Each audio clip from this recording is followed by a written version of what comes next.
ನಮಸ್ಕಾರ. ಹಿಂದಿನ ವಿಡಿಯೋದಲ್ಲಿ NCERT ಕ್ಲಾಸ್ 7 ದೀಪಕಂ ಪುಸ್ತಕದ 3ನೇ ಚಾಪ್ಟರ್ ಮಿತ್ರಾಯ ನಮಃ ಇದರ ಎಕ್ಸ್ಪ್ಲನೇಷನ್ ಪಾರ್ಟ್ ಅನ್ನು ನೋಡಿದ್ವಿ. ಈ ಚಾಪ್ಟರ್ ನಲ್ಲಿ ಮುಖ್ಯವಾಗಿ ಚತುರ್ಥಿ ವಿಭಕ್ತಿ ಅಂಶಗಳನ್ನು ಕೊಟ್ಟಿದ್ದಾರೆ, ಹಾಗೆ ಸೂರ್ಯ ನಮಸ್ಕಾರದಿಂದಾಗುವಂತಹ ಪ್ರಯೋಜನಗಳನ್ನ ಎಕ್ಸ್ಪ್ಲೇನ್ ಮಾಡಿದ್ದಾರೆ. ಆ ವಿಡಿಯೋದ ಲಿಂಕ್ ಅನ್ನ ಡಿಸ್ಕ್ರಿಪ್ಷನ್ ಬಾಕ್ಸ್ ಹಾಗೆ ಐ ಕಾರ್ಡ್ ಅಲ್ಲಿ ಹಾಕಿರ್ತೇನೆ, ಒಮ್ಮೆ ನೋಡ್ಕೊಂಡು ಬನ್ನಿ. ಇವತ್ತಿನ ವಿಡಿಯೋದಲ್ಲಿ ಇದರ ಎಕ್ಸರ್ಸೈಸ್ ಪಾರ್ಟ್ ಅನ್ನು ನೋಡೋಣ. ಮೊದಲಿಗೆ ಅಧೋಲಿಖಿತಾನಾಂ ಪ್ರಶ್ನಾನಾಂ ಉತ್ತರಾಣಿ ಏಕಪದೇನ ಲಿಖಂತು, ಒಂದು ಶಬ್ದದಲ್ಲಿ ಆನ್ಸರ್ ಮಾಡಬೇಕು. ಶುಭಂ ಭವತು ಇತಿ ಕಹ ವದತಿ, ಶುಭವಾಗಲಿ ಎಂದು ಕಹ ಯಾರು ಹೇಳುತ್ತಾರೆ. ಶುಭಂ ವದತು ಇತಿ ಆಚಾರ್ಯ ವದತಿ. ಈ ಚಾಪ್ಟರ್ ನಲ್ಲಿ ಟೀಚರು ಮಕ್ಕಳಿಗೆ ಹೇಳ್ತಾರೆ, ಮಕ್ಕಳು ಗ್ರೀಟ್ ಮಾಡಿದಾಗ ಶುಭವಾಗಲಿ ಅಂತ ಹೇಳ್ತಾರೆ. ಆದ್ದರಿಂದ ಇದಕ್ಕೆ ಆನ್ಸರು ಆಚಾರ್ಯ ಅಂತ ಆಗ್ತದೆ. ಯೋಗಿತಾ ಆಚಾರ್ಯಾಂ ಕಿಂ ಶಿಕ್ಷಯಿತು ಇತಿ ವದತಿ. ಯೋಗಿತೆಯು ಟೀಚರನ್ನ ಆಚಾರ್ಯಾಂ ದ್ವಿತೀಯ ವಿಭಕ್ತಿಯಲ್ಲಿದೆ. ಕಿಂ ಶಿಕ್ಷಯತು ಯಾವುದನ್ನ ಶಿಕ್ಷಯತು ಅಂದ್ರೆ ಹೇಳಿಕೊಡಿ ಅಂತ ಹೇಳ್ತಾಳೆ. ಯೋಗಿತಾ ಆಚಾರ್ಯಾಂ ಸೂರ್ಯ ನಮಸ್ಕಾರಂ ಶಿಕ್ಷಯತು. ಇಲ್ಲಿ ಆನ್ಸರು ಕಿಂ ಅಂದ್ರೆ ಏನು, ಸೂರ್ಯ ನಮಸ್ಕಾರಂ ಅನ್ನುವಂಥದ್ದು ಆನ್ಸರ್. ಸೂರ್ಯ ನಮಸ್ಕಾರ ಕತೀನಾಂ ಆಸನಾನಾಂ ಸಮಾಹಾರ ಅಸ್ತಿ. ಸೂರ್ಯ ನಮಸ್ಕಾರವು ಕತೀನಾಂ, ಕತಿ ಅಂದ್ರೆ ಎಷ್ಟು, ಆಸನಾನಾಂ ಆಸನಗಳ ಸಮಾಹಾರ ಗುಂಪು. ಇಲ್ಲಿ ಆಸನಾನಾಂ ಅನ್ನುವುದಕ್ಕೆ ಕತಿ ಅನ್ನುವಂಥದ್ದು ವಿಶೇಷಣ, ಎಷ್ಟು ಅನ್ನೋದನ್ನು ಇಲ್ಲಿ ಆಸನಾನಾಂ ಆಸನಗಳ ಅಂತಿರೋದ್ರಿಂದ ಕತಿ ಅನ್ನೋದಕ್ಕೆ ಅಲ್ಲಿ ಷಷ್ಠಿ ವಿಭಕ್ತಿಯೇ ಬಂದಿದೆ. ಅಲ್ಲಿ ಸೂರ್ಯ ನಮಸ್ಕಾರವು ಎಷ್ಟು ಆಸನಗಳ ಒಂದು ಗುಂಪಾಗಿದೆ. ನಮಗೆಲ್ಲ ಗೊತ್ತಿರೋ ಹಾಗೆ ಸೂರ್ಯ ನಮಸ್ಕಾರದಲ್ಲಿ 12 ಆಸನಗಳಿರ್ತವೆ. 12 ಆಸನಾನಾಂ. ಇಲ್ಲಿ ಆನ್ಸರು ಕತೀನಾಂ ಇದರಲ್ಲಿ 12 ಅಂತ ಕೊಟ್ರೆ ಸಾಕು. ಇಲ್ಲಿ ಆಸನಾನಾಂ ಅನ್ನುವಂಥದ್ದು ಷಷ್ಠಿಯಲ್ಲಿರೋದ್ರಿಂದ 12 ಅಂತ ಆನ್ಸರ್ ಬರೀಬೇಕಾಗುತ್ತೆ. ಕೇಶು ಸೂರ್ಯ ನಮಸ್ಕಾರ ಶ್ರೇಷ್ಠ. ಕೇಶು ಅಂದ್ರೆ ಯಾವುದರಲ್ಲಿ, ರಾಮೇಶು ಅಲ್ಲಿ ಪುಲ್ಲಿಂಗ ಅಥವಾ ನಪುಂಸಕಲಿಂಗನೂ ಆಗ್ತದೆ, ಆದ್ರೆ ಇಲ್ಲಿ ಸೂರ್ಯ ನಮಸ್ಕಾರ ಅಂತ ಇದೆ. ಯೋಗಾಸನಂ ಅಂತ ಆನ್ಸರು ನಪುಂಸಕಲಿಂಗದಲ್ಲಿ ಬರ್ತದೆ. ಯಾವುದರಲ್ಲಿ ಸೂರ್ಯ ನಮಸ್ಕಾರವು ಶ್ರೇಷ್ಠವಾಗಿದೆ.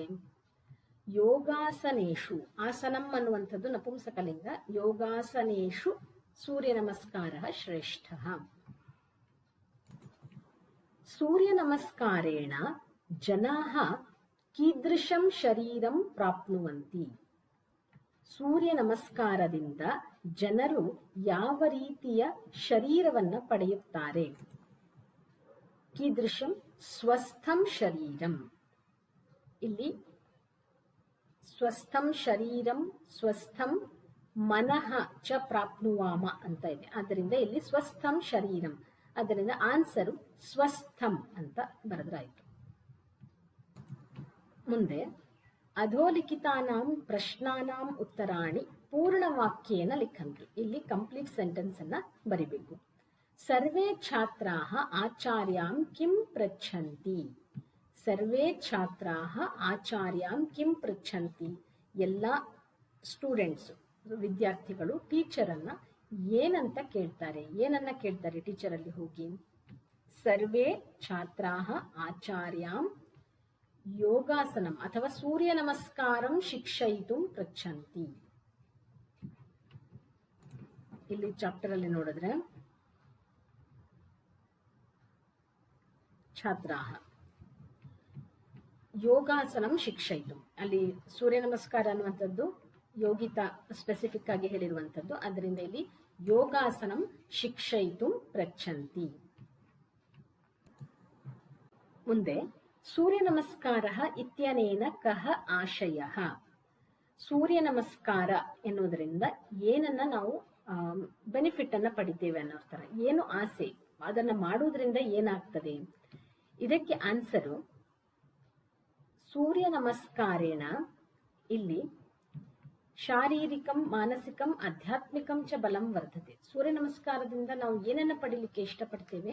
ಸೂರ್ಯ ನಮಸ್ಕಾರ ಇತ್ಯನೇನ ಶಾರೀರಿಕಂ ಮಾನಸಿಕಂ ಆಧ್ಯಾತ್ಮಿಕಂ ಬಲಂ ವರ್ಧಯಿತು ತಥಾ ಸ್ವಸ್ಥಂ ಶರೀರಂ ಸ್ವಸ್ಥಂ ಮನಂ ಪ್ರಾಪ್ತುಂ ಆಶಯಃ.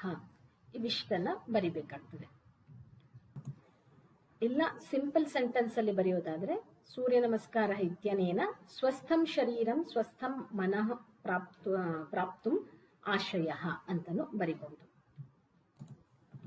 ಸೂರ್ಯ ನಮಸ್ಕಾರ ಇತ್ಯನೇನ ಶಾರೀರಿಕ ಮಾನಸಿಕ ಆಧ್ಯಾತ್ಮಿಕ ಬಲಂ ಪ್ರಾಪ್ತುಂ ಸ್ವಸ್ಥಂ ಶರೀರಂ ಸ್ವಸ್ಥಂ ಮನಃ ಪ್ರಾಪ್ತುಂ ಚ ಆಶಯಃ. ಮುಂದೆ ಆಚಾರ್ಯ ಕಂ ಶ್ಲೋಕಂ ಪಾಠಯತಿ. ಆಚಾರ್ಯ ಟೀಚರು ಯಾವ ಶ್ಲೋಕವನ್ನ ಕಲಿಸುತ್ತಾರೆ? ಇಲ್ಲಿ ಆದಿತ್ಯಸ್ಯ ನಮಸ್ಕಾರ ಇಡೀ ಶ್ಲೋಕವನ್ನ ಬರಿಬೇಕಾಗ್ತದೆ. ಆದಿತ್ಯಸ್ಯ ನಮಸ್ಕಾರಾನ್ ಯೇ ಕುರ್ವಂತಿ ದಿನೇ ದಿನೇ ಆಯುಃ ಪ್ರಜ್ಞಾ ಬಲಂ ವೀರ್ಯಂ ತೇಜಸ್ತೇಷಾಂ ಚ ಜಾಯತೆ. ಆದಿತ್ಯಸ್ಯ ನಮಸ್ಕಾರಾನ್ ಯೇ ಕುರ್ವಂತಿ ದಿನೇ ದಿನೇ ಆಯುಃ ಪ್ರಜ್ಞಾ ಬಲಂ ವೀರ್ಯಂ ತೇಜಸ್ತೇಷಾಂ ಚ ಜಾಯತೆ. ಸೂರ್ಯ ನಮಸ್ಕಾರಸ್ಯ ಪ್ರಥಮಃ ಮಂತ್ರಃ ಕಃ? ಸೂರ್ಯ ನಮಸ್ಕಾರಸ್ಯ ಪ್ರಥಮಃ ಮಂತ್ರಃ ಓಂ ಮಿತ್ರಾಯ ನಮಃ. ಸೂರ್ಯ ನಮಸ್ಕಾರೇಣ ಕೀದೃಶಂ ಬಲಂ ವರ್ಧತೆ. ಸೂರ್ಯ ನಮಸ್ಕಾರದಿಂದ ಯಾವ ರೀತಿಯ ಬಲ ವರ್ಧಿಸುತ್ತದೆ? ಸೂರ್ಯ ನಮಸ್ಕಾರೇಣ ಶಾರೀರಿಕಂ ಮಾನಸಿಕಂ ಆಧ್ಯಾತ್ಮಿಕಂ ಚ ಬಲಂ ವರ್ಧತೆ. ಮುಂದೆ ಪಾಠಾತ್ ಸಮುಚಿತಂ ಪದಂ ಚಿತ್ವಾ ಅಧಃ ರಿಕ್ತಸ್ಥಾನಾನಿ ಪೂರಯಂತು. ಇಲ್ಲಿ ಪಾಠದಿಂದ ಬಂದಂತಹ ಚಾಪ್ಟರ್ನಲ್ಲಿರುವಂತಹ ಶಬ್ದವನ್ನ ಬಳಸಬೇಕು. ಪ್ರತ್ಯೇಕಸ್ಮಾತ್ ಡ್ಯಾಶ್ ಪೂರ್ವಂ ಏಕಃ ಮಂತ್ರಃ ಭವತಿ. ಪ್ರತ್ಯೇಕಸ್ಮಾತ್ ಸೂರ್ಯ ನಮಸ್ಕಾರಾತ್ ಪೂರ್ವಂ ವಯಂ ಪ್ರತಿದಿನಂ ಡ್ಯಾಶ್ ಕರವಾಮ. ವಯಂ ಪ್ರತಿದಿನಂ ಸೂರ್ಯ ನಮಸ್ಕಾರಂ ಕರವಾಮ. ಸ್ವಸ್ಥಂ ಡ್ಯಾಶ್ ಸ್ವಸ್ಥಂ ಡ್ಯಾಶ್ ಚ ಪ್ರಾಪ್ನವಾಮ. ಸ್ವಸ್ಥಂ ಶರೀರಂ ಸ್ವಸ್ಥಂ ಮನಃ ಚ ಪ್ರಾಪ್ನವಾಮ. ಇಲ್ಲಿ ಸ್ವಸ್ಥಂ ಇದೆ, ಅದರ ಮನಃ ಯಾಕೆ ಬರ್ತಿದೆ ಅಂದ್ರೆ ಮನಸ್ಸು ಶಬ್ದ ಅದು ಪ್ರಾತಿಪದಿಕ. ಅದರ ದ್ವಿತೀಯ ವಿಭಕ್ತಿಯು ಸಹ ಮನಃ ಅಂತಾನೆ ಆಗ್ತದೆ. ಮನಃ ಮನಸ್ಸಿ ಮನಾಂಸಿ, ಮನಃ ಮನಸ್ಸಿ ಮನಾಂಸಿ. ಅದರಿಂದ ಇಲ್ಲಿ ಸ್ವಸ್ಥಂ ಅಂತ ನಪುಂಸಕಲಿಂಗದಲ್ಲೇ ಇದೆ. ಇಲ್ಲಿ ಸ್ವಸ್ಥಂ ಶರೀರಂ ಸ್ವಸ್ಥಂ ಮನಃ ಚ ಪ್ರಾಪ್ನುವಾಮ. ಏಕೇನ ಡ್ಯಾಶ್ ಸೂರ್ಯ ನಮಸ್ಕಾರಸ್ಯ ಬಹೂನಿ ಪ್ರಯೋಜನಾನಿ ವದಾಮಿ. ಏಕೇನ ಶ್ಲೋಕೇನ ಆದಿತ್ಯಸ್ಯ ಡ್ಯಾಶ್ ಯೇ ಕುರ್ವಂತಿ ದಿನೇ ದಿನೇ. ಶ್ಲೋಕದ ಮೊದಲ ಅರ್ಥ ಆದಿತ್ಯಸ್ಯ ನಮಸ್ಕಾರಾನ್ ಯೇ ಕುರ್ವಂತಿ ದಿನೇ ದಿನೇ. ಇದಿಷ್ಟು ಇದಕ್ಕೆ ಆನ್ಸರ್ ಆಗ್ತದೆ. ಮುಂದೆ ಅಧೋಲಿಖಿತಾನಿ ಶಬ್ದರೂಪಾಣಿ ಪಠಂತು ಅವಗಚ್ಚಂತು ಚ. ಕೆಳಗೆ ಕೊಟ್ಟಿರುವ ಶಬ್ದರೂಪಗಳನ್ನ ಹೇಳಿರಿ ಮತ್ತೆ ಅರ್ಥ ಮಾಡಿಕೊಳ್ಳಿ. ಆಗ್ಲೇ ಹೇಳಿದ ಹಾಗೆ ಈ ಚಾಪ್ಟರ್ನಲ್ಲಿ ಚತುರ್ಥಿ ವಿಭಕ್ತಿಯ ರೂಪಗಳನ್ನ ಕೊಟ್ಟಿದ್ದಾರೆ. ಸೂರ್ಯದ ದ್ವಾದಶ ನಾಮಾವಳಿ ಓಂ ಮಿತ್ರಾಯ ನಮಃ, ರವಯೇ ನಮಃ ಇವುಗಳಲ್ಲೆಲ್ಲ ಚತುರ್ಥಿ ವಿಭಕ್ತಿಯೇ ಬರ್ತದೆ. ಆದ್ದರಿಂದ ಇಲ್ಲಿ ಪುಲ್ಲಿಂಗ, ಸ್ತ್ರೀಲಿಂಗ, ನಪುಂಸಕಲಿಂಗಗಳಲ್ಲಿ ಚತುರ್ಥಿ ವಿಭಕ್ತಿಯ ರೂಪವನ್ನ ಕೊಟ್ಟಿದ್ದಾರೆ. ಇವುಗಳನ್ನ ನೋಡೋಣ ಒಮ್ಮೆ. ಅಕಾರ ಅಂತ ಪುಲ್ಲಿಂಗದಲ್ಲಿ ಛಾತ್ರ ತಗೊಂಡ್ರೆ ಛಾತ್ರಾಯ ಛಾತ್ರಾಭ್ಯಾಂ ಛಾತ್ರೇಭ್ಯಃ. ನಾಯಕ ನಾಯಕಾಯ ನಾಯಕಾಭ್ಯಾಂ ನಾಯಕೇಭ್ಯಃ. ಆದಿತ್ಯ ಆದಿತ್ಯಾಯ ಆದಿತ್ಯಾಭ್ಯಾಂ ಆದಿತ್ಯೇಭ್ಯಃ. ಹೀಗೆ ಇನ್ನು ಕೆಲವೊಂದು ಶಬ್ದಗಳನ್ನ ನಿಮಗೆ ಆಲ್ರೆಡಿ ಬಂದಿರುವಂತಹ ಪುಲ್ಲಿಂಗ ಶಬ್ದಗಳನ್ನ ತೆಗೆದುಕೊಂಡು ಇದರ ಚತುರ್ಥಿ ವಿಭಕ್ತಿಯನ್ನ ಬಾಯ್ಪಾಠ ಮಾಡಬಹುದು. ರಾಮಃ ಇರಬಹುದು, ಅಜಃ, ಗಜಃ, ಈ ರೀತಿ ಶಬ್ದಗಳನ್ನ ತೆಗೆದುಕೊಂಡು ಚತುರ್ಥಿ ವಿಭಕ್ತಿಯಲ್ಲಿ ಕಲಿಬಹುದು. ಹಾಗೆ ಆಕಾರ ಅಂತ ಸ್ತ್ರೀಲಿಂಗದಲ್ಲಿ ಹೇಗಾಗ್ತದೆ? ಆಚಾರ್ಯ ತಗೊಂಡಿದ್ದಾರೆ ಆಚಾರ್ಯಾಯೈ ಅಂತ ಆಗ್ತದೆ. ಇಲ್ಲಿ ಪುಲ್ಲಿಂಗದಲ್ಲಿ ನಾಯಕಾಯ ಆಯ ಅಂತ, ಆಚಾರ್ಯ ಇದ್ದಿದ್ರೆ ಆಚಾರ್ಯಾಯ ಆಗ್ತಿತ್ತು. ಇಲ್ಲಿ ಆಚಾರ್ಯ ಸ್ತ್ರೀಲಿಂಗ ಇರೋದ್ರಿಂದ ಆಚಾರ್ಯಾಯೈ, ಸೀತಾಯೈ. ಹಾಗೆ ಆಚಾರ್ಯಾಭ್ಯಾಂ ಆಚಾರ್ಯಾಭ್ಯಃ. ಯೋಗಿತಾ ಯೋಗಿತಾಯೈ ಯೋಗಿತಾಭ್ಯಾಂ ಯೋಗಿತಾಭ್ಯ ಆಗ್ತದೆ. ಬಾಲಿಕಾ ಇದ್ದಿದ್ದು ಬಾಲಿಕಾಯೈ ಬಾಲಿಕಾಭ್ಯಾಂ ಬಾಲಿಕಾಭ್ಯ ಅಂತ ಆಗ್ತದೆ. ಹಾಗೆ ಈಕಾರ ಅಂತ ಸ್ತ್ರೀಲಿಂಗ ತಗೊಂಡ್ರೆ ಶಾಲಿನಿ ಅಂತ, ಶಾಲಿನ್ಯೈ ಅಂತ ಆಗ್ತದೆ. ಶಾಲಿನಿಭ್ಯಾಂ ಶಾಲಿನಿಭ್ಯ. ಹಾಗೆ ನದಿ ನದ್ಯೈ ನದೀಭ್ಯಾಂ ನದೀಭ್ಯ. ಭಗಿನಿ ಭಗಿನ್ಯೈ ಭಗಿನೀಭ್ಯಾಂ ಭಗಿನೀಭ್ಯ. ಇಲ್ಲಿ ಅಬ್ಸರ್ವ್ ಮಾಡಿದ್ರೆ ಏಕವಚನದಲ್ಲಿ ಹೇಗಾಗ್ತದೆ ಅಂದ್ರೆ ಈಸಿಯಾಗಿ ನೆನ್ಪಿಟ್ಕೊಳ್ಳೋಕೆ, ಶಾಲಿನಿ ಈಕಾರ ಅಂತ ಸ್ತ್ರೀಲಿಂಗ ಶಬ್ದ ಆದ್ರೆ ಅದರ ಕೊನೆಯ ಅಕ್ಷರ ಇದೆಯಲ್ಲ ಅದರ ವ್ಯಂಜನವನ್ನ ಮಾತ್ರ ತಗೊಂಡು, ನೀ ಇದು ಕೊನೆಯ ಅಕ್ಷರ ಆದ್ರೆ ಇದರ ವ್ಯಂಜನ ಏನಾಯ್ತು ನಕಾರ, ಅದನ್ನ ಒತ್ತಕ್ಷರವಾಗಿ ತೆಗೆದುಕೊಂಡು ಯೈ ಮಾಡೋದು ಶಾಲಿನ್ಯೈ. ನದಿಯಲ್ಲಿ ದ ಕೊನೆಯ ವ್ಯಂಜನ, ಅದರಿಂದ ನದ್ಯೈ. ಭಗಿನಿಯಲ್ಲಿ ಮತ್ತೆ ನ ಬಂತು, ಭಗಿನ್ಯೈ. ಹಾಗೆ ಲೇಖನಿ ಲೇಖನ್ಯೈ ಅಂತ ಆಗ್ತದೆ. ದೇವಿ ವಕಾರ ಬಂತು, ಅಲ್ಲಿ ದೇವ್ಯೈ ಅಂತ ಆಗ್ತದೆ. ಈ ರೀತಿಯಾಗಿ ನೆನ್ಪಿಟ್ಕೊಳ್ಬಹುದು. ಉಳಿದಿದ್ದೆರಡು ನದೀಭ್ಯಾಂ ನದೀಭ್ಯ, ಭಗಿನೀಭ್ಯಾಂ ಭಗಿನೀಭ್ಯ ಆ ರೀತಿ ಆಗ್ತದೆ. ಹಾಗೆ ಅಕಾರ ಅಂತ ನಪುಂಸಕಲಿಂಗ ಶಬ್ದ, ನಪುಂಸಕಲಿಂಗ ಪುಲ್ಲಿಂಗದಂತೆ ಆಗ್ತದೆ. ಆಸನ ತಗೊಂಡ್ರೆ ಆಸನಾಯ ಆಸನಾಭ್ಯಾಂ ಆಸನೇಭ್ಯ. ಭೋಜನ ಭೋಜನಾಯ ಭೋಜನಾಭ್ಯಾಂ ಭೋಜನೇಭ್ಯ.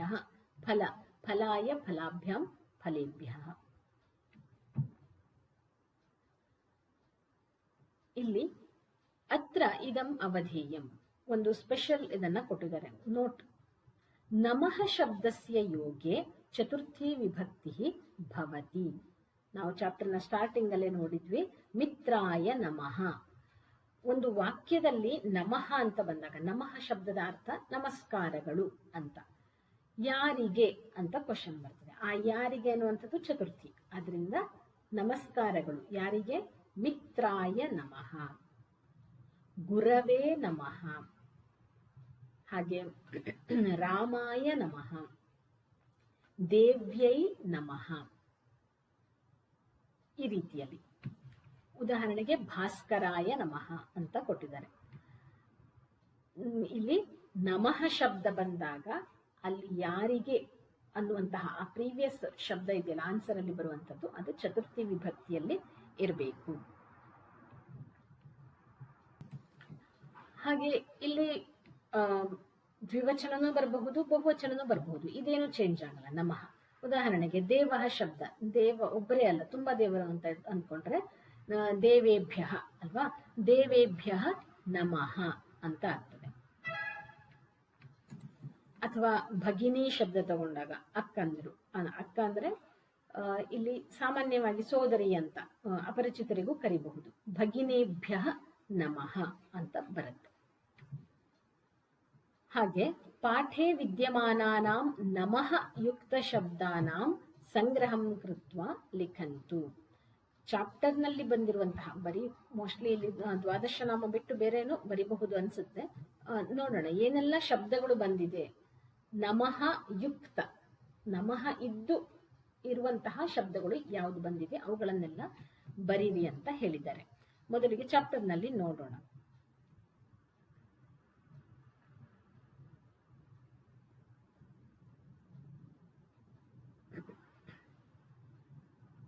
ಇಲ್ಲಿ ಇದಿಷ್ಟರಲ್ಲಿ ಯಾವುದೂ ಇಲ್ಲ.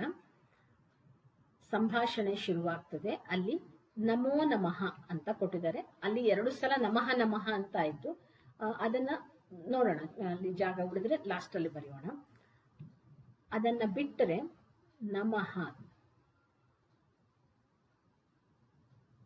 ಇದು ಸಹ ದ್ವಾದಶ ನಾಮದಲ್ಲಿ ಬರ್ತದೆ. ಸೊ ಇಲ್ಲಿ 12 ಹೆಸರುಗಳನ್ನ ಬರಿಬಹುದು. ಮಿತ್ರಾಯ ನಮಃ, ರವಯೇ ನಮಃ, ಸೂರ್ಯಾಯ ನಮಃ, ಭಾನವೇ ನಮಃ, ಖಗಾಯ ನಮಃ, ಪೂಷ್ಣೇ ನಮಃ, ಹಿರಣ್ಯಗರ್ಭಾಯ ನಮಃ, ಮರೀಚಯೇ ನಮಃ, ಆದಿತ್ಯಾಯ ನಮಃ, ಸವಿತ್ರೇ ನಮಃ, ಅರ್ಕಾಯ ನಮಃ, ಭಾಸ್ಕರಾಯ ನಮಃ. ಹಾಗೆ ಸವಿತ್ರ ಸೂರ್ಯ ನಾರಾಯಣಾಯ ನಮಃ. ಇದು ಆನ್ಸರ್ ಆಗ್ತದೆ. ಇಲ್ಲಿ ಸವಿತ್ರ ಸೂರ್ಯ ನಾರಾಯಣಾಯ ಎಕ್ಸ್ಟ್ರಾ ಆಗಿ ಬರ್ತಿದ್ದೇನೆ. ಇದು ಚಾಪ್ಟರ್ ನಲ್ಲಿ ಇರೋದ್ರಿಂದ ಇದು ಆನ್ಸರ್ ನಲ್ಲಿ ಬರಬೇಕಾಗ್ತದೆ. ಉದಾಹರಣಾನುಸಾರಂ ಕೋಷ್ಟಕಾತ್ ಪದಾನಿ ಸ್ವೀಕೃತ್ಯ ವಾಕ್ಯಾನಿ ರಚಂತು.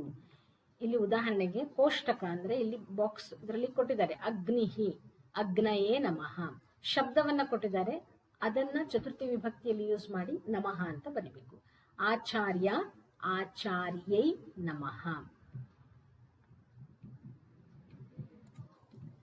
ತ್ರಿವರ್ಣಧ್ವಜಃ, ತ್ರಿವರ್ಣಧ್ವಜಾಯ ನಮಃ. ಜನಕಃ, ಜನಕಾಯ ನಮಃ. ವೃಕ್ಷಃ, ವೃಕ್ಷಾಯ ನಮಃ. ದೇವಿ, ದೇವ್ಯೈ ನಮಃ. ಭಗಿನಿ, ಭಗಿನ್ಯೈ ನಮಃ. ಮಾತಾಮಹಿ, ಆವಾಗಲೇ ಹೇಳಿದಾಗೆ ಹಕಾರವನ್ನು ಒತ್ತಕ್ಷರ ಮಾಡಿಕೊಂಡು ಯೈ, ಮಾತಾಮಹ್ಯೈ ನಮಃ. ಜನನಿ, ಜನನ್ಯೈ ನಮಃ. ಪೃಥಿವಿ, ಪೃಥಿವ್ಯೈ ನಮಃ. ನದಿ, ನದ್ಯೈ ನಮಃ. ಸೊ ಇವಿಷ್ಟು ಅದಕ್ಕೆ ಆನ್ಸರ್ ಆಗ್ತದೆ.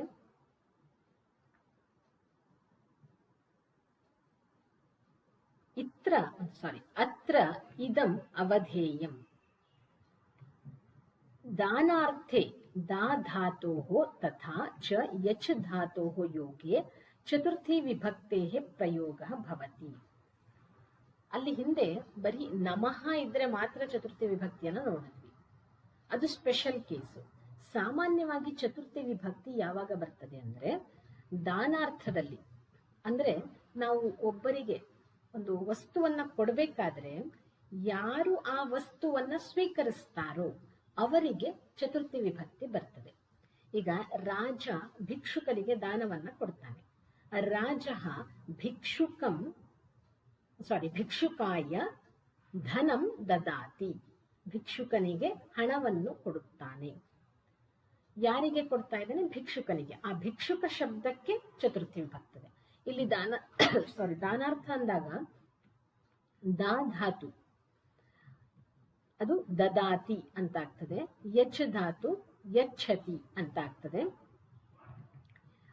ಅವೆರಡನ್ನ ನಾವು ಯೂಸ್ ಮಾಡಿದಾಗ ಚತುರ್ಥಿ ವಿಭಕ್ತಿಯಲ್ಲಿ ಬಂತು. ಉದಾಹರಣೆಗೆ ಶಿಕ್ಷಕ ಛಾತ್ರಾಯ ಪುಸ್ತಕಂ ದದಾತಿ. ಇಲ್ಲಿ ದಾನ ಅಂದಾಗ ಲಿಟರಲಿ ಒಬ್ಬರು ಇನ್ನೊಬ್ಬರಿಗೆ ತ್ಯಾಗ ಮಾಡುವುದನ್ನು ಅರ್ಥ ಅದನ್ನು ತಗೊಬಹುದು. ಅದರ ಜೊತೆಗೆ ಒಂದು ವಸ್ತು ಇನ್ನೊಬ್ಬರಿಗೆ ನಾವು ಕೊಟ್ಟಾಗ ಶಿಕ್ಷಕನು ಛಾತ್ರನಿಗೆ ಪುಸ್ತಕವನ್ನು ಕೊಡುತ್ತಾನೆ. ಶಿಕ್ಷಕ ಛಾತ್ರಾಯ ಪುಸ್ತಕಂ ಯಚ್ಛತಿ. ಎರಡು ಒಂದೇ ಅರ್ಥವನ್ನ ಕೊಡುವಂಥದ್ದು. ಧಾತು ಮಾತ್ರ ಬೇರೆ ಆಯಿತು. ದಾ ಧಾತು ಯಚ್ ಧಾತು. ಕೋಷ್ಟಕೆ ವಿದ್ಯಮಾನಾನಾಂ ಶಬ್ದಾನಾಂ ಚತುರ್ಥಿ ವಿಭಕ್ತೇಃ ರೂಪಾಣಿ ಪ್ರಯುಜ್ಯ ವಾಕ್ಯಾನಿ ಪುನಃ ಲಿಖಂತು. ಉದಾಹರಣೆಗೆ ಸೈನಿಕಃ ದೇಶ ಜೀವನಂ ಪೃಚ್ಛತಿ.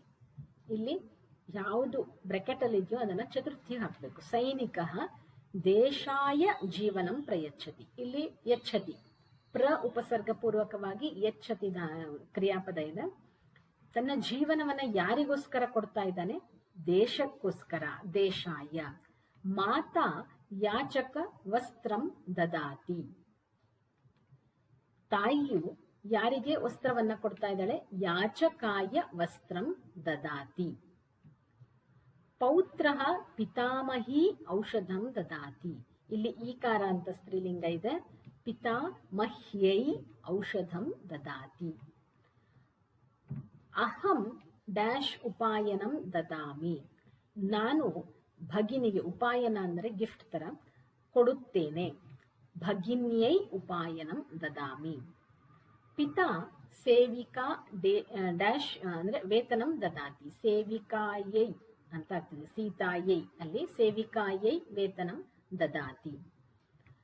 ತ್ವಂ ಡ್ಯಾಶ್ ಪುಷ್ಪಂ ದದಾಸಿ. ನೀನು ಸ್ನೇಹಿತನಿಗೆ, ಮಿತ್ರಾಯ ಪುಷ್ಪಂ ದದಾಸಿ. ದೇವಃ ಡ್ಯಾಶ್ ಆಶೀರ್ವಾದಂ ದದಾತಿ ಭಕ್ತಾಯ. ಭಕ್ತನಿಗೆ. ಇಲ್ಲಿ ಅರ್ಥ ಆಯ್ತು ಅನ್ಕೊಂತೀನಿ. ದದಾತಿ ಬಂದಾಗ ಅಥವಾ ಯಚ್ಛತಿ ಬಂದಾಗ ಯಾರಿಗೆ ಕೊಡ್ತಾರೆ ಅವರು ಆ ಶಬ್ದವನ್ನ ನಾವು ಚತುರ್ಥಿ ವಿಭಕ್ತಿಯಲ್ಲಿ ಹಾಕ್ತೇವೆ. ಆರಕ್ಷಕ ಚೋರಾಯ ದಂಡಂ ದದಾತಿ. ಚೋರನಿಗೆ ದಂಡವನ್ನ ಕೊಡ್ತಾನೆ. ಇವಿಷ್ಟು ಇದಕ್ಕೆ ಆನ್ಸರ್ ಆಗ್ತದೆ. ಮುಂದೆಯೂ ಸಹ ಚತುರ್ಥಿ ವಿಭಕ್ತಿದೆ ಇದೆ. ಅದನ್ನ ನೋಡೋಕ್ಕಿಂತ ಮುಂಚೆ ದದಾತಿ ಶಬ್ದದ ಟೇಬಲ್ ಅನ್ನ ನೋಡೋಣ. ಇಲ್ಲಿ ಯೋಗ್ಯತಾ ವಿಸ್ತಾರದಲ್ಲಿ ಕೊಟ್ಟಿದ್ದಾರೆ. ಇದು ಒಂದ್ ಸ್ವಲ್ಪ ಚೇಂಜ್ ಆಗ್ತದೆ. ಯಚ್ಛತಿ ಅನ್ನುವಂಥದ್ದು ಸೇಮ್, ಪಠತಿ ಅವುಗಳ ರೂಪವನ್ನೇ ಪಡೀತದೆ. ಧಾತು ಲಟ್ಲಕಾರದಲ್ಲಿ ದದಾತಿ ದತ್ತಃ ದದತಿ, ದದಾಸಿ ದತ್ತಃ ದತ್ತ, ದದಾಮಿ ದದ್ವಃ ದದ್ಮಃ. ಲಟ್ಲಕಾರದಲ್ಲಿ ಏಕವಚನದಲ್ಲಿ ಪ್ರಥಮ ಪುರುಷದಲ್ಲಿ ದದಾತಿ, ಮಧ್ಯಮ ಪುರುಷ ದದಾಸಿ, ಉತ್ತಮ ಪುರುಷ ದದಾಮಿ. ಆದರೆ ದ್ವಿವಚನ ಮತ್ತೆ ಬಹುವಚನ ಚೇಂಜ್ ಆಗ್ತದೆ. ದತ್ತಃ ದದತಿ, ದತ್ತಃ ದತ್ತ, ದದ್ವಃ ದದ್ಮಃ. ಹಾಗೆ ಲೋಟ್ಲಕಾರದಲ್ಲೂ ಕೊಟ್ಟಿದ್ದಾರೆ. ಇಲ್ಲಿ ದದಾತು ದತ್ತಾಂ ದದತು, ದೇಹಿ ಭವತಿ ಭಿಕ್ಷಾಂ ದೇಹಿ ಅಂತ ಬರ್ತದೆ. ದೇಹಿ ಕೊಡಿ ಅಂತ ರಿಕ್ವೆಸ್ಟ್. ದೇಹಿ ದತ್ತಂ ದತ್ತ, ದದಾನಿ ದದಾವ ದದಾಮ. ಈಗ ಉದಾಹರಣಾನುಸಾರಂ ಮಾತಾ ಕಸ್ಮೈ ಅಥವಾ ಕಸ್ಯೈ ಧನಂ ದದಾತಿ ಇತಿ ಕೋಷ್ಟಕೆ ವಿದ್ಯಮಾನಾನಿ ಪದಾನಿ ಉಪಯುಜ್ಯ ಲಿಖಂತು. ಕಸ್ಮೈ ಅಂದಾಗ ಪುಲ್ಲಿಂಗದಲ್ಲಿ ಶಬ್ದ ಇದ್ರೆ, ಕಸ್ಯೈ ಸ್ತ್ರೀಲಿಂಗ ಶಬ್ದಕ್ಕೆ ಉಪಯೋಗಿಸಿದ್ದಾರೆ. ಇಲ್ಲಿ ಉದಾಹರಣೆಗೆ ಮಾತಾ ಪುತ್ರಿಯೈ, ತಕಾರ ಇದೆ, ಪುತ್ರಿಯೈ ಧನಂ ದದಾತಿ. ಧನಂ ಅನ್ನುವಂಥದ್ದು ಎಲ್ಲದಕ್ಕೂ ಸೇಮು, ಯಾರಿಗೆ ಅನ್ನುವುದು ಇಲ್ಲಿ ಚೇಂಜ್ ಆಗ್ತದೆ. ಮಾತಾ ಪುತ್ರಾಯ ಧನಂ ದದಾತಿ, ಮಾತಾ ಪಾಚಿಕಾಯೈ ಅಡುಗೆಯವಳು ಪಾಚಿಕಾಯೈ ಧನಂ ದದಾತಿ, ಮಾತಾ ಆಪಣಿಕಾಯ ಧನಂ ದದಾತಿ, ಆಪಣಿಕ ಅಂದರೆ ಅಂಗಡಿಯವನು, ಮಾತಾ ಯಾಚಕಾಯ ಧನಂ ದದಾತಿ, ಬೆಗ್ಗರು, ಯಾಚಕ ಅಂದ್ರೆ ಬೇಡುವವನು, ಮಾತಾ ಪಿತಾಮಹ್ಯೈ ಧನಂ ದದಾತಿ, ಪಿತಾಮಹಿ ಅಂದ್ರೆ ತಂದೆಯ ತಾಯಿ, ತಾಯಿಯು ತಂದೆಯ ತಾಯಿಗೆ ಅಂದ್ರೆ ಅವರ ಅತ್ತೆಗೆ ಧನಂ ದದಾತಿ. ಇವಿಷ್ಟು ಆನ್ಸರ್ ಆಗ್ತದೆ. ಮುಂದೆ ಉದಾಹರಣಾನುಸಾರಂ ರಿಕ್ತ ಸ್ಥಾನಾನಿ ಪೂರಯಂತು. ಉದಾಹರಣೆಗೆ ಅನುಸಾರವಾಗಿ ರಿಕ್ತ ಸ್ಥಾನ, fill in the blank. Ganesha, ಗಣೇಶಾಯ, ಗಣೇಶಾಭ್ಯಾಂ, ಗಣೇಶೇಭ್ಯ. ಚತುರ್ಥಿ ವಿಭಕ್ತಿಯಲ್ಲಿ ಬರಿಬೇಕು. ಭಕ್ತ ಇದ್ದಿದ್ದು ಭಕ್ತಾಯ, ಭಕ್ತಾಭ್ಯಾಂ, ಭಕ್ತೇಭ್ಯ. ಸೇವಿಕಾ, ಸೇವಿಕಾಯೈ, ಸೇವಿಕಾಭ್ಯಾಂ, ಸೇವಿಕಾಭ್ಯ. ಅನುಜ ಇದ್ದಿದ್ದು ಅನುಜಾಯೈ, ಅನುಜಾಭ್ಯಾಂ, ಅನುಜಾಭ್ಯ. ಅನುಜ ಅಂದ್ರೆ ಅಕ್ಕ, ಅನುಜಾಯೈ. ಗೃಹಿಣಿ, ಗೃಹಿಣ್ಯೈ, ಗೃಹಿಣೀಭ್ಯಾಂ, ಗೃಹಿಣೀಭ್ಯ. ಕುಮಾರಿ, ಕುಮಾರ್ಯೈ, ಕುಮಾರೀಭ್ಯಾಂ, ಕುಮಾರೀಭ್ಯ.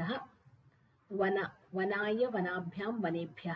ಮಿತ್ರ, ಮಿತ್ರಾಯ, ಮಿತ್ರಾಭ್ಯಾಂ, ಮಿತ್ರೇಭ್ಯ.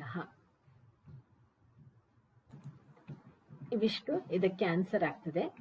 ಇಲ್ಲಿ ಅನುಜ ಅಂದ್ರೆ ತಂಗಿ ಅಂತ ಅರ್ಥ, ಅನುಜಃ ಅಂದ್ರೆ ತಮ್ಮ, ಅನುಜ ತಂಗಿ. ಅಗ್ರಜ ಅಂದ್ರೆ ಅಣ್ಣ, ಅಗ್ರಜ ಅಂದ್ರೆ ಅಕ್ಕ, ಅನುಜ ಅಂದ್ರೆ ತಂಗಿ ಅಂತ. ಇವತ್ತಿನ ವಿಡಿಯೋ ಇಷ್ಟ ಆಗಿದ್ರೆ ಲೈಕ್ ಮಾಡಿ, ಶೇರ್ ಮಾಡಿ. ಹಾಗೆ ಏನಾದರೂ ಇನ್ಫಾರ್ಮೇಶನ್ ಇದ್ರೆ ಕಮೆಂಟ್ ನಲ್ಲಿ ತಿಳಿಸಿ.